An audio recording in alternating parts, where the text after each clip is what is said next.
যদি আমি রাফারাও থেকে একটু সরে গিয়ে বলি যে আপনার যে ডিরেক্টর হয়ে ওঠা, আপনি ইঞ্জিনিয়ারিং করেছেন, এবার আপনার যে ডিরেক্টর হয়ে ওঠা জার্নিটা যদি যতটুকু বলেন। দেখো, আমি তো কোনোদিন ভাবিনি যে ডিরেক্টর হবো, বাট ছোট হতে বা আমার ভালো ছবি দেখতে ভালো লাগে। ছোটবেলা দেখতাম সত্যজিৎ রায়ের ছবি, একটু বড় হয়ে দেখলাম ঋতুপর্ণা ঘোষের ছবি, এবং বাইরের জগতের বিভিন্ন director, Hollywood director, Japanese director, Korean director কাজ দেখছি এবং শিখছি।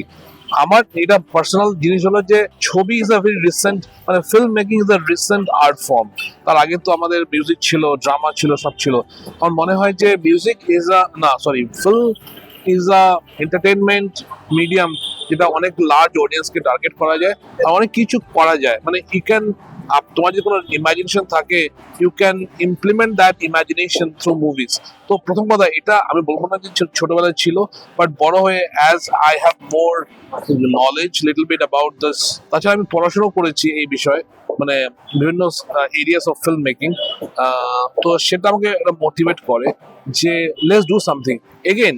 আমি যখন কলকাতার বাইরে থেকে বিভিন্ন রকম ছবি দেখা শুরু করলাম, which is easy thing to consume as entertainment, তখন মনে হলো যে না, আমার মনে হচ্ছে আই ক্যান ডু সামথিং। আমার মনে হয় এই ছবিটা, বাংলা ছবি, এই জিনিসটা মিসিং, কেন ইন্ট্রোডিউস নিজে করছি না। তো সব থেকে বেস্ট হলো যে if you are thinking just go and do ইট।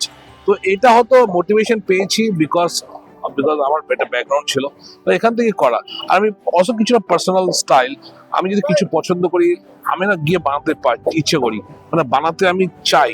যেমন if you like eating biryani, তুমি কখনো তুমি বাড়িতে ভাববে যে আমি একটু ট্রাই করে দেখি তো বিরিয়ানি বানাতে পারি কিনা। তো সেই রকমই আর কি।